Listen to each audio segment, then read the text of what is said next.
جنتیں ہیں جن میں ہمیشہ رہیں گے۔ اللہ تعالیٰ یہاں پہ یہ بتا رہے ہیں نا ہمیں، جیسے ہم نے کل بھی دیکھا تھا اللہ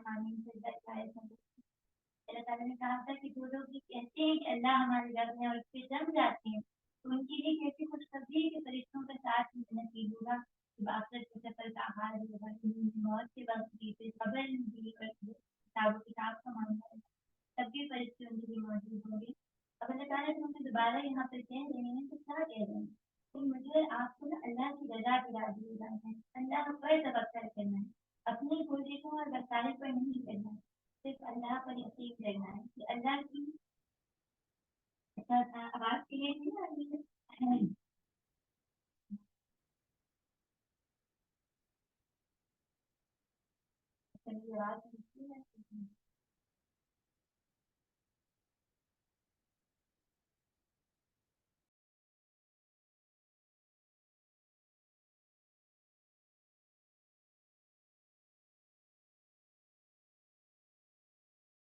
آپ کوئی سے بتا دیں مجھے۔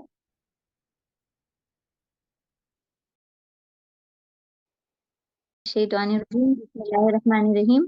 اچھا، ہم پارہ نمبر 26 کے کچھ نکات دیکھ رہے تھے۔ آیت نمبر 13 میں اللہ تعالیٰ نے جو فرمایا ہے کہ جن لوگوں نے کہا اللہ ہمارے رب ہے اور اس پہ جم گئے، تو یہ کیفیت جو ہے کہنا آسان ہے، یعنی ہم یہ کہتے ہیں کہ ہم اللہ ہمارے رب ہیں اور پھر ان کی رضا پہ راضی ہو جانا، ان کے حکم کو ماننا، یہ کہنا آسان ہے، لیکن عملی زندگی میں یہ اپنانا بہت مشکل ہے۔ اور دیکھیے، جب یہ بات میں اور آپ کہتے ہیں نا تو بار بار اس چیز سے آزمائے بھی جاتے ہیں۔ تو اب یہ ہے کہ آج کا دن جب ہم اس بات پر غور کر رہے ہیں تو ایک چیز کو جو مجھے اور آپ کو سمجھنا ہے نا کہ اللہ کے سہارے کو تھام لینا ہے۔ یہ جو اللہ کا سہارا ہے یہی وہ تعلق ہے جو مجھے اور آپ کو ڈگمگانے سے بچائے گا۔ اور کبھی کسی عمارت کو دیکھیے کوئی جھول رہی ہو تو ہم اس میں قدم نہیں رکھنا چاہیں گے، ایسے پل پہ پاؤں نہیں رکھیں گے جو ہل رہا ہو۔ تو اگر میرا اور آپ کا ایمان بھی ایسا ہے کہ صبح کچھ ہے اور رات کچھ ہے، ذرا سی چیز سے دکھ جاتے ہیں، ذرا سی چیز سے تھک جاتے ہیں، بیٹھ جاتے ہیں، تو پھر ہمیں اپنے ایمان پر کام کرنے کی بہت ضرورت ہے۔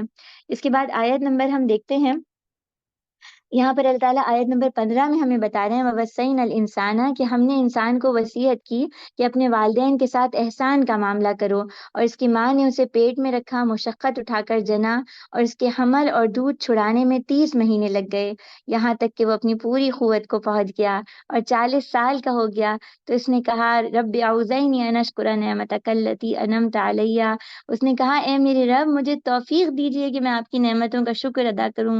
اور یہ دعا بہنوں بہت ہمیں پڑھنی ہے، یہ جو چند دن باقی ہیں اور بعد میں بھی ہماری زندگی کے جو دن ہیں اسے بہت کوشش کرنی ہے، رمضان کے ان دنوں میں بھی، کہ اللہ تعالیٰ ہمیں توفیق دیجیے کہ ہم آپ کی نعمتوں کا شکر ادا کریں جو آپ نے ہم پر کی اور ہمارے والدین پہ کی، اور ہمیں وہ عمل صالح سجھا دیجیے جس سے آپ راضی ہو جائیں، اور ہماری اولاد و اصلح لی فی ذریتی، کس قدر خوبصورت دعا ہے، اللہ ہماری اولاد کی اصلاح کر دیجیے، اور پھر ہم آپ ہی سے توبہ کرتے ہیں اور ہم مسلم ہیں۔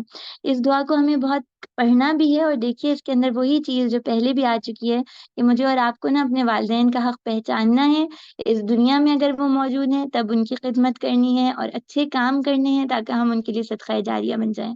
اور ایک اینگل یہ بھی سمجھنا ضروری ہے کہ دیکھیے آج کا جو پورا تربیت اولاد کا تناظر ہے یا سوچ ہے وہ یہ کہ اولاد کو خوش رکھا جائے، تو کہیں ایسا تو نہیں کہ میں اور آپ اپنے بچوں کو یہ آیت نہیں، یہ سبق نہیں سکھا پا رہے کہ اسلامی جو اخلاقیات ہیں، جو اسلامی عقائد ہیں، اس کے اندر ایک چیز ہے کہ والدین کا احترام، ان کی عزت، ان کی شکر گزاری، ان کی خدمت، اور والدین کی جس نے خدمت نہیں کی اور جنت نہیں کمائی اس کے لیے تو کس قدر بڑی وعید ہے نا۔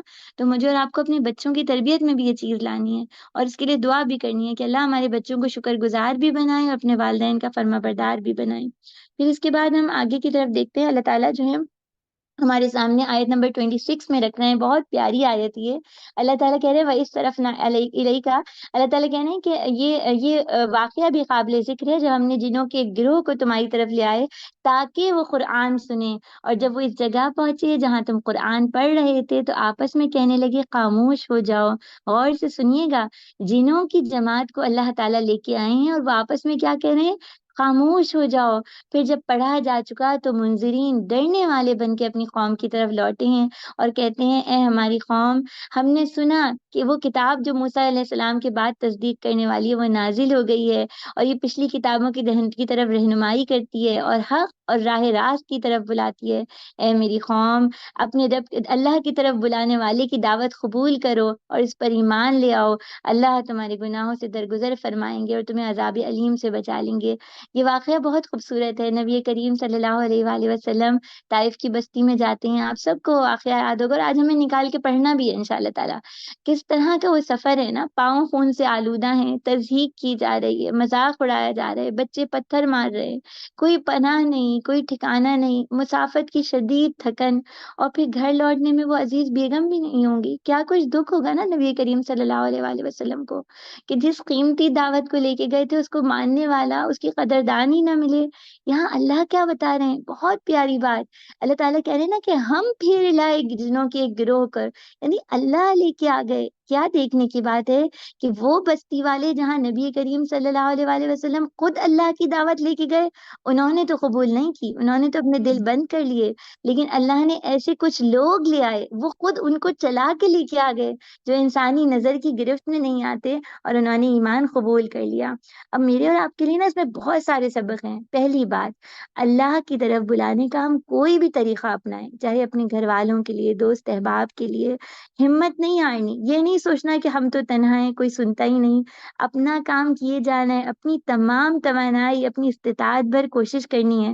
دیکھیے جن اللہ کے رسول صلی اللہ علیہ وآلہ وسلم کو نظر نہیں آ رہے تھے، یہ تو اللہ تعالیٰ نے بتایا نا کہ انہوں نے آپ کی بات سنی اور پھر اسلام قبول کر لیا۔ تو جو دعوت دین کا بیج ہوتا ہے نا، چاہے میں اور آپ لوگوں کی خدمت کر کے ڈالیں، چاہے ان سے اچھے مشورے دے کے ڈالیں، یا انہیں کسی دین کی طرف بلائیں، انہیں دروس میں شرکت کروائیں، جو بھی طریقہ ہو، یہ جو دعوت دین کا بیج ہوتا ہے نا، یہ کب جڑ پکڑتا ہے ہمیں اندازہ نہیں ہوتا، اور کہاں پکڑتا ہے ہمیں اندازہ نہیں ہوتا۔ ہم ہم انجانے میں بس اللہ کے لیے کرتے چلے جائیں، یہ اس آیت کا تقاضا ہے۔ پھر دیکھیے آیت نمبر 2، اس کے اندر جو نقطہ، دوسرا نقطہ ہے نا میرے اور آپ کے لیے، جنہوں نے سرے راہ یہ آیت سنی ہے اور ان کی زندگی بدل گئی ہے۔ کیسے بدلی ہے؟ اللہ تعالیٰ کہتے ہیں منذرین، ڈرانے والے، داعی اللہ بن کے لوٹے ہیں۔ یہ قرآن مجید کا اعجاز ہے کہ جب وہ پڑھنے والے کے دل کو ایسے بدلتا ہے کہ اس کو اٹھا کے کھڑا کر دیتا ہے، اس کی زندگی میں انقلاب لے آتا ہے۔ لیکن ہماری زندگی کیوں نہیں بدلتی؟ ہم قرآن سنتے ہیں لیکن پھر شرماتے ہیں، بتاتے کیوں نہیں ہیں؟ اصل میں ہمارا پتہ ہے، ہم سب کا ایک آئیڈینٹی کرائسس ہے۔ ہمیں اپنے دین پر، اپنے تشخص پہ اعتماد نہیں ہے، ہمیں ڈر لگتا ہے۔ اب اس کو بحال کیسے کیا جائے؟ اس کے بحال کرنے کا ایک طریقہ تو یہ ہے کہ ہمیں قرآن و حدیث سے جڑنا ہے، ساتھ ہی ہمیں اپنی تاریخ سے رشتہ جوڑنا ہے، اپنے اسلاف کے بارے میں پڑھنا ہے، ان کی تاریخ پڑھنی ہے۔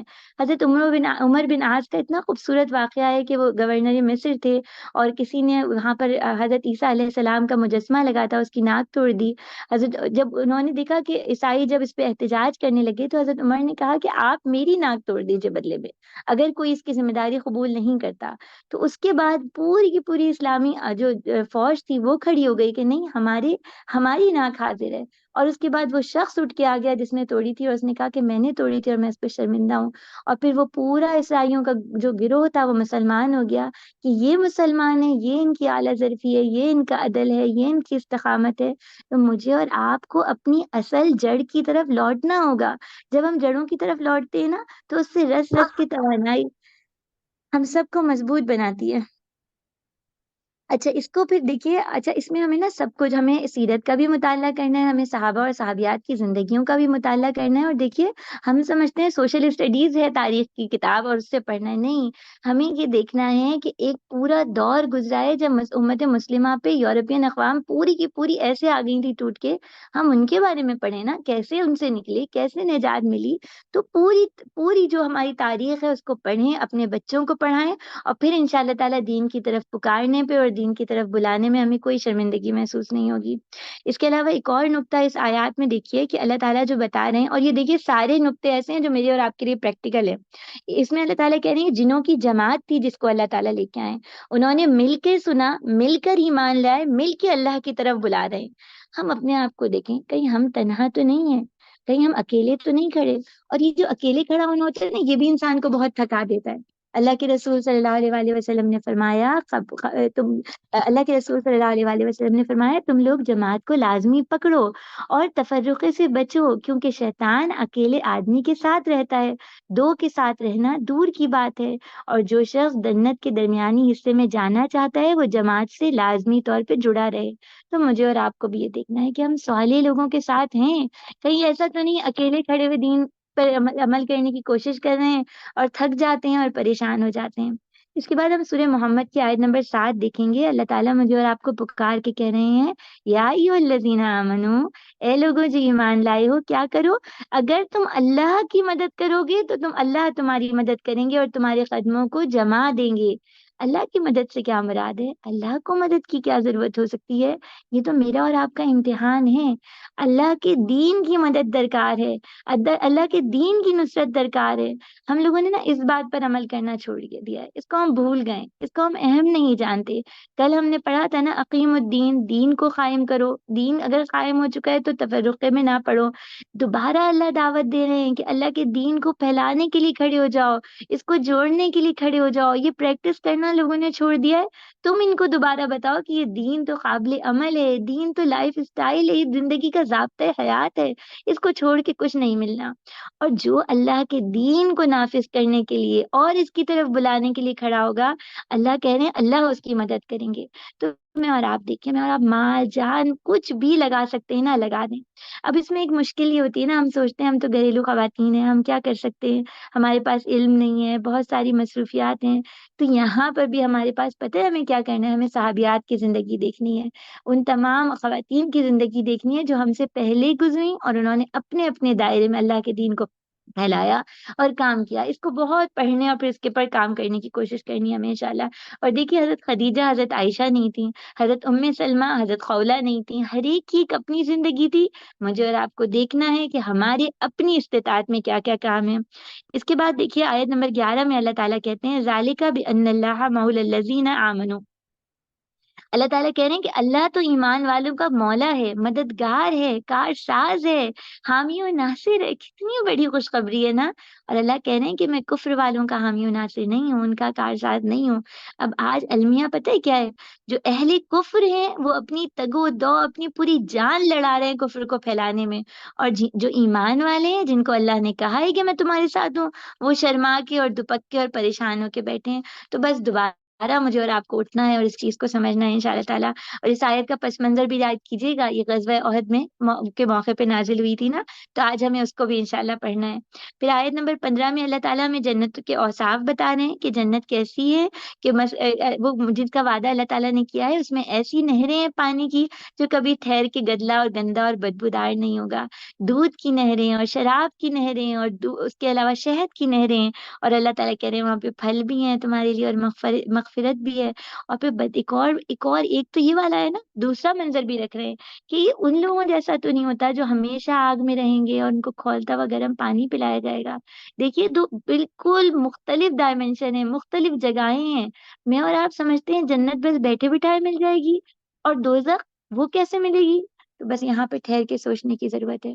آیت نمبر 24 میں ہم دیکھتے ہیں اللہ تعالیٰ کہہ رہے ہیں، افلا یتدبرون القرآن، کیا تم قرآن پہ غور و فکر نہیں کرتے؟ کیا تمہارے دلوں میں تالا لگ گیا ہے؟ ہمارے دلوں پہ تالے لگ تو جاتے ہیں، گناہوں کے تالے۔ یہ گناہ کون سے؟ دنیا کی بے حد محبت، اور کون سے؟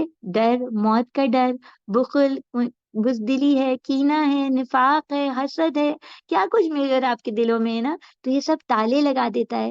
اور ان تالوں کی چابی کیا ہے؟ قرآن سے تعلق، قرآن پر تدبر، قرآن ہمارا ساتھی بن جائے۔ اور اس کے لیے ایک بہت پیاری سی کتاب ہے خرم مراد صاحب کی قرآن کا راستہ، یہ انگلش میں بھی موجود ہے، اگر ہمیں اپنے بچوں کو پڑھوانی ہو اردو میں بھی موجود ہے، اس کا مطالعہ ضرور کیجیے گا۔ انہوں نے تدبر بھی سکھانے کی کوشش کی ہے، اور بس قرآن سے ہمیں جو رشتہ جوڑنا ہے جس طرح سے ہمارے لیے ممکن ہے، اللہ اس کام کو ہمارے لیے آسان کر دیں۔ اس کے بعد آیت نمبر 38 میں سورہ محمد کی اللہ تعالیٰ فرماتے ہیں، ہاں تم وہ لوگ ہو جب تمہیں اللہ کے راہ میں خرچ کرنے کے لیے دعوت دی جاتی ہے تو تم میں سے کچھ لوگ بخل کر رہے ہیں، حالانکہ جو بخل کرتا ہے وہ اپنے آپ ہی سے بخل کرتا ہے۔ اللہ تو غنی ہے، تم محتاج ہو، اگر تم منہ موڑو گے تو اللہ تمہاری جگہ دوسری قوم کو لے آئیں گے جو تم جیسے نہیں ہوں گے۔ بخیلی کیا ہے؟ نفاق کی نشانی ہے۔ مجھے اور جب آپ کو جب اللہ پکارتے ہیں نا، آؤ لگاؤ، جان لگاؤ، مال لگاؤ، وقت لگاؤ، اور ہم گھبرا کے بیٹھ جاتے ہیں، اس کا مطلب ہے ہمیں ایمان ہمارا پکا نہیں ہے۔ تو بس آج اپنے آپ کو اس آئینے میں دیکھنا ہے۔ اس کے بعد سورہ فتح کی آیت نمبر 1 کو دیکھتے ہیں۔ اچھا مجھے ٹائم کا آج اندازہ نہیں ہو رہا، 15 منٹ، کیونکہ ہم نے بیچ میں سے میٹنگ شروع کی تھی۔ لیکن دیکھتے ہیں ہم اس کو، سورہ فتح کی آیت نمبر 1 کو دیکھتے ہیں۔ اللہ تعالیٰ کہہ رہے ہیں انا فتحنا لک فتحا مبینا۔ یہ آیت بہت یعنی آپ دیکھیے یہ صلح حدیبیہ کے موقع پہ نازل ہوئی ہے، اور صلح حدیبیہ کون سا موقع ہے کہ مسلمانوں کو احرام کھولنا پڑ رہا ہے جبکہ انہوں نے عمرہ نہیں کیا۔ وہ آنکھیں جو اللہ کے گھر کی زیارت کے خیال سے ان خوابوں سے سجی تھی نا، وہ خالی خالی سی ہیں۔ ابو جندل کو زخمی حالت میں لوٹایا جا رہا ہے، ایگریمنٹ پہ سائن کیا جا رہا ہے، اس میں رسول اللہ کا لکھا گیا تھا اور اس کو مٹایا جا رہا ہے صلی اللہ علیہ وآلہ وسلم۔ یہ کیسی فتح تھی، یہ کیسی کامیابی تھی؟ حضرت عمر نے پوچھا بھی تھا نا کہ یہ فتح مبین ہے، بڑے حیرانی سے ہوئی تھی انہیں کہ ہم دب کے بات مانیں گے۔ اور کیسا موقع تھا کہ اللہ کے رسول صلی اللہ علیہ وآلہ وسلم اپنے ان اصحاب کو جو جان چھڑکتے تھے، جو پسینہ اور وضو کا پانی سمیٹتے تھے، انہیں بار بار کہہ رہے ہیں کہ دیکھو اپنا احرام کھول دو، قربانی کرو اور احرام کھول دو، اور نہیں کھول رہے، اتنے شکستہ، اتنی ہمت ٹوٹی ہوئی ہے کہ بیٹھ گئے ہیں۔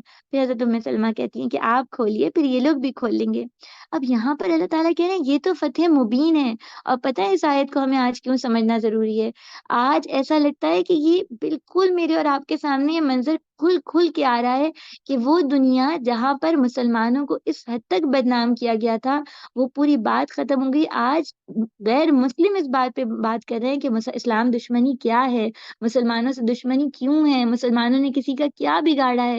ایک پوری ایسا لگتا ہے جیسے کوئی بہت بڑی موج تھی اور اللہ نے اس کو توڑ دیا اور اسلام کا پورا روشن چہرہ دنیا کے سامنے لے آئے۔ بالکل ایسا ہی حدیبیہ کے موقع پہ ہوا تھا۔ پورے عرب میں یہ بات پھیل گئی تھی کہ مسلمان اتنے اعلیٰ اخلاق کے مالک ہیں کہ انہیں عمرہ نہیں کرنے دیا، ان کے ساتھ اس طرح سے ایگریمنٹ کیا، لیکن وہ اخلاق سے نہیں گرے، وہ اپنی اقدار و روایات سے نہیں گرے، لوگ ان کو جاننے لگے اور پھر دعوت کے نئے میدان کھل گئے۔ اور پھر دیکھیے جب قریش مکہ نبی کریم صلی اللہ علیہ وآلہ وسلم سے ایگریمنٹ کر رہے ہیں نا، اس کا مطلب ہے انہیں اپنے برابر کا سمجھ رہے ہیں۔ وہ چھوٹی سی جماعت جو مکہ سے چھپ کے نکلے تھے، وہ دو جن کا تیسرا اللہ رب العالمین تھے، ایک ایسا وقت بھی آیا کہ وہ برابر کی بنیادوں پہ ان سے ایگریمنٹ کروایا جا رہا ہے۔ اللہ تعالیٰ بس ہمیں کیا بتا رہے ہیں کہ حق کا پلڑا تو بھاری ہوگا۔ میں اور آپ اپنے آپ کو دیکھیں کہ ہم کہاں کھڑے ہیں، حق کے ساتھ یا باطل کے ساتھ۔ اور ایسا تو نہیں کہ ہم حق کے ساتھ کھڑے ہیں لیکن چھپ کے اور دپک کے اور شرما کے، تو بس اپنا اپنا جائزہ لینا ہے۔ اس کے بعد سورہ حجرات کی کچھ آیات ہیں، اور ان کو نا میرا اور آپ کا تقویٰ کی چیک لسٹ ہے اصل میں، وہ کہ ہمارے رب سے تعلق کیسا ہے۔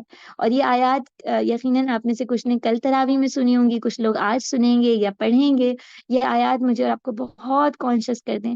سب سے پہلی بات، اللہ کے رسول صلی اللہ علیہ وآلہ وسلم سے تعلق کے آداب کیا ہیں؟ ان کی بات آتی ہے تو میں اپنی بات پیچھے کرتی ہوں یا نہیں کرتی؟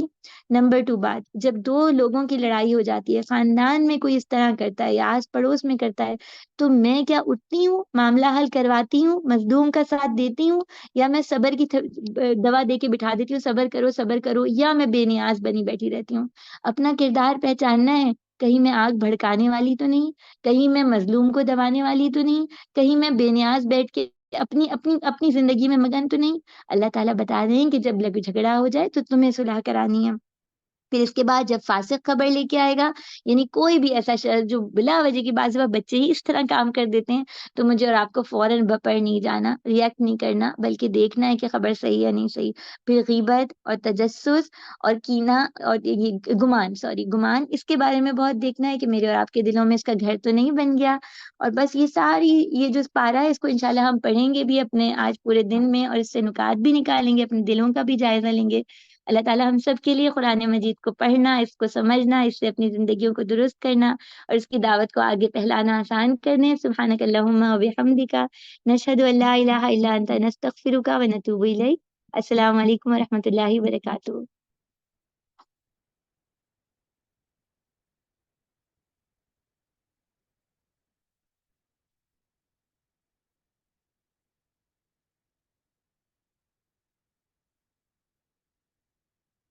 ان کے لیے ایسی جنتیں ہیں جن میں ہمیشہ رہیں گے۔ اللہ تعالیٰ یہاں پہ یہ بتا رہے ہیں نا ہمیں، جیسے ہم نے کل بھی دیکھا تھا رحمانی سے اللہ تعالیٰ نے کہا تھا کہ جو لوگ یہ کہتے ہیں کہ اللہ ہمارے رب ہے اور اس پہ جم جاتے ہیں، تو ان کے لیے کیسی خوشخبری ہے کہ موت کے وقت بھی پھر قبر میں بھی اور کتاب کا معاملہ ہے تب بھی فرشتے ان کے لیے موجود ہوں گے. اب اللہ تعالیٰ سے مجھے دوبارہ یہاں پر کہہ رہے ہیں تو کیا کہہ رہے ہیں کہ مجھے آپ کو نا اللہ کی رضا دلا دی جانا ہے, اللہ پر توکل